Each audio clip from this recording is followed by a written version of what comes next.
I'm Edie Lush, and I'm inside the Hub Culture Studio with Peter Lacy. Thank you so much for coming. Senior Managing Director, Accenture Strategy. Thank you. Now, we talk about various things. Sometimes we talk about automation, sometimes we talk about circular economy. Let's go to AI and jobs, which I know is a subject you've been doing a lot of work on. Tell me, how soon is it that you're going to actually be talking just to a robotic version of me?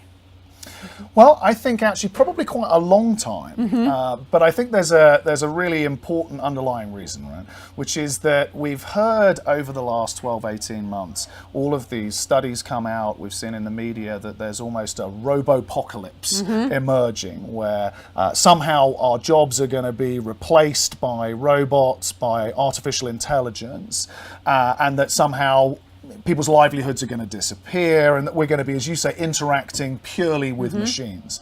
The truth is much more nuanced, much more complex, and fortunately much more positive than that. So what we really see with technologies like artificial intelligence is, in certain areas, they are going to automate and replace jobs, and they will push down wages. And that will be painful. That will be painful, and it will happen, and it's happened in every other industrial revolution. There's no reason to think that that's not going to be the case in the fourth industrial revolution. But what we're also seeing is that many examples of artificial intelligence are raising the capabilities and the human potential of workers.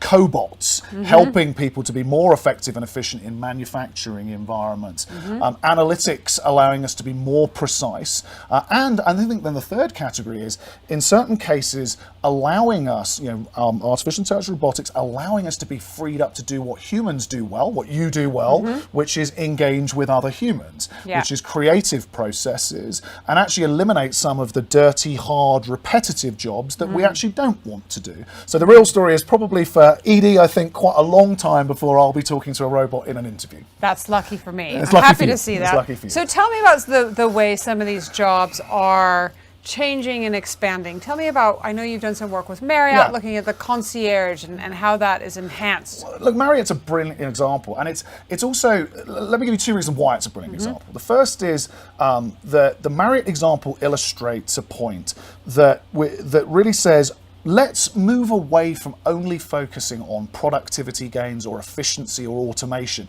When people think about robotics, they think about maybe an automotive plant and replacing people who were previously fixing cars, and actually that does mean jobs going away. The real story is, how do we think about new markets, new products, new services that may emerge from this combination of technologies?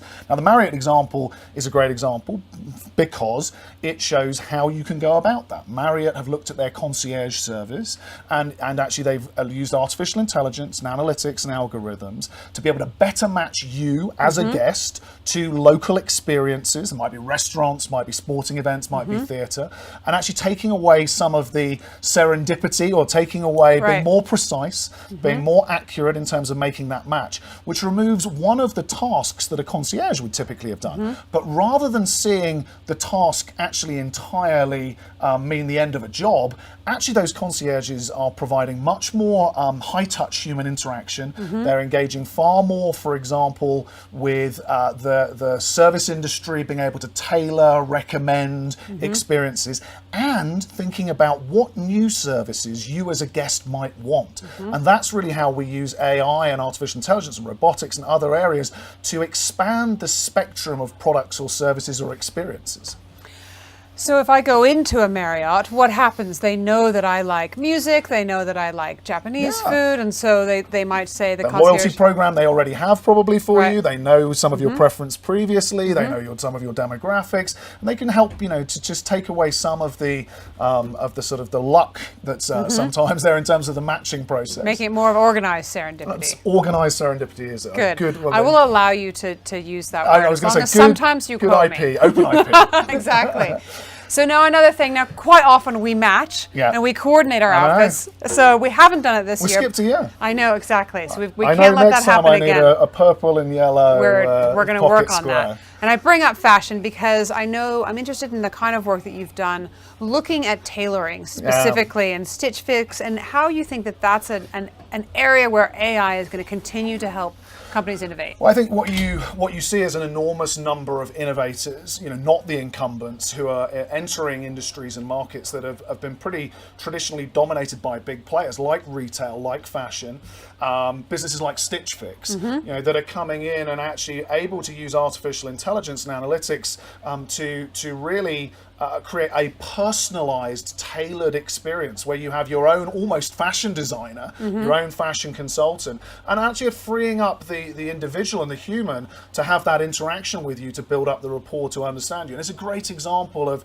a really valuable added service in the retail value chain, and creating a new market, disrupting a market coming in as a smaller player and being able to compete on a level playing field because of some of these technologies.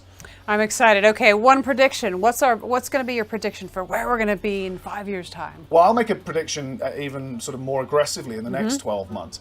I think in the next 12 months, technologies like artificial intelligence are going to get far more real.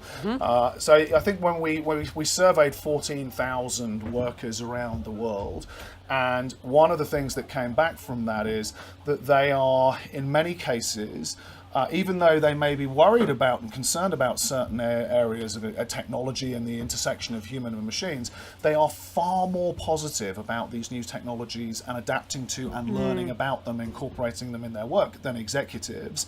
And they're getting a little frustrated. And I think one of the predictions I'd make in the next 12 months is that there'll be a lot more pressure on executives to get real about making it part of the daily life, not thinking about how AI and the singularity are going to emerge in 30 or 40 years, but how is my day-to-day job going to be better because we're able to deploy some of this artificial intelligence and technology. That's one prediction, and that's in the next 12 months. We'll start to see it deployed just literally in the workplace, cobots with you at work, various different ways of thinking about artificial intelligence in the workplace. Second prediction I'll make is that in 2018, we will see the emergence, I don't think we'll be full scale, but the emergence of the shift from thinking about this as being about process efficiency, about incremental productivity gains in physical environments like manufacturing and logistics. And we'll see people really starting to think about how you bring the combination of technologies together, like robotics, artificial intelligence, analytics, and create entirely new markets, entirely new products or services.